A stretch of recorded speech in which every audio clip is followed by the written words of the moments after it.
চার বন্ধু গেছিল ঘুরতে। তার ভিতর এক বন্ধু হলো কোটিপতি আর তিন বন্ধু হলো গরিব। যেতে যেতে এক গভীর জঙ্গলের ভিতর চলে গেল, কিন্তু তিন বন্ধুর পরিকল্পনা ছিল তাকে মেরে ফেলবে। মেরে ফেলে তার কাছে টাকা পয়সা মোবাইল যা কিছু আছে সব নিয়ে যাবে। ঠিকই তাদের পরিকল্পনা ভাবে এগিয়ে চলতেছিল। তখন গভীর জঙ্গলে যাওয়ার পর তখন ওই বন্ধুকে পিছ থেকে অ্যাটাক করলো। অ্যাটাক করার পরে বন্ধু মাটিতে শুয়ে পড়লো। তারপর অনেকক্ষণ মারলো। মারার পর কি করবে এই মরা লাশকে? তখন তার চিন্তা করলো এই গভীর জঙ্গলে 20 ফুট একটি গর্ত আছে, ওই গর্তের ভিতর ফেলে দেই, কেউ তাকে খুঁজে পাবে না।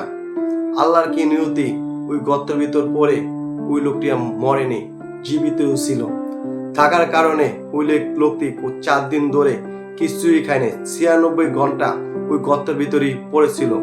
তখন পাশ দিয়ে এক লোক যেতেছিল, তার শরীরে সেই ব্যথার চিৎকার শব্দ শুনে এক লোক পাশ দিয়ে যাওয়ার সময় দেখে গর্তের ভিতর কে আছে। তখন উঁকি মেরে দেখে এক লোক বসে আছে। তারপর ওই লোক বলে, আপনি কে? তখন বলে, ভাই আমাকে একটু উদ্ধার করেন। তখন ফায়ার সার্ভিস এবং পুলিশ এবং র্যাব সবাই এসে তাকে উদ্ধার করলো। তখন বলল, আমি আমার 3 বন্ধুর সাথে ঘুরতে আসছিলাম, তাদের পরিকল্পনা ছিল আমাকে মেরে ফেলবে। আল্লাহর কি অশেষ রহমত, আল্লাহ আমাকে বেঁচে রাখছে। আমার টাকা পয়সা যা আছে সবকিছু ওই 3 বন্ধু নিয়ে গেছে। শেষ পর্যন্ত থানায় গিয়ে ওই 3 বন্ধু নামে ওই বন্ধু মামলা করলো।